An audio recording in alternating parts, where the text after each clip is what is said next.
இப்பொழுது நாம் இருக்கக்கூடிய இடம் உடன்குடி.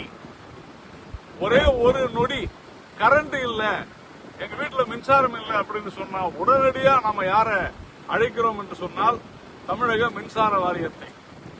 மின்சார ஊழியர்கள் சரியில்லை, சரியா அவங்க ரிப்பேர் செய்யறதில்லை, இப்படி எல்லாம் நிறைய நம்ம விமர்சனங்களை செய்யறோம். ஆனால் இந்த உடன்குடியில நம்முடைய டான்ஜெட்கோ தமிழ்நாடு அரசு மின்வாரிய அதிகாரிகள் மற்றும் ஊழியர்களுடைய கடும் உழைப்பினை ஏன் சொல்றேன்னா, நாம் நின்று கொண்டிருக்கக்கூடிய இடம் நம்முடைய நிலத்திலிருந்து கடலில் நடு கடலில் 8 கிலோமீட்டர் தொலைவு தாண்டி நாம் நின்று கொண்டிருக்கிறோம். இங்க பின்னால பாத்தீங்கன்னா 2 மிகப்பெரிய ராட்சத இயந்திரங்கள் பெருசா இருக்கு பாருங்க.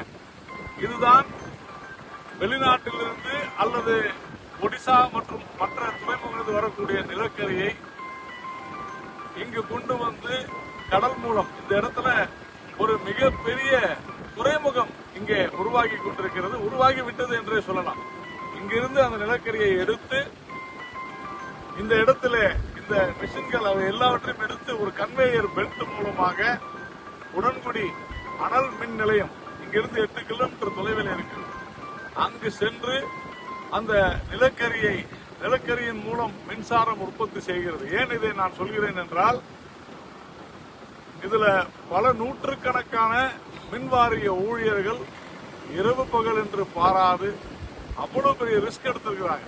நடு கடலில் ஆழம் போட்டு இங்கே இவ்வளவு பெரிய ஒரு விஷயத்தை செய்திருக்கிறார்கள் என்று சொன்னால் உண்மையிலேயே மிக பாராட்டத்தக்கது.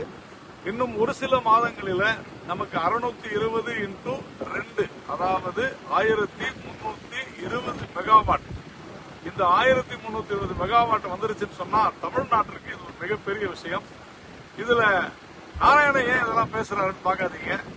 REC லிமிடெட் என்ற மத்திய அரசு நிறுவனம் தான் இந்த திட்டத்திற்கு கடன் வழங்குகிறது, நிதி உதவி செய்கிறது.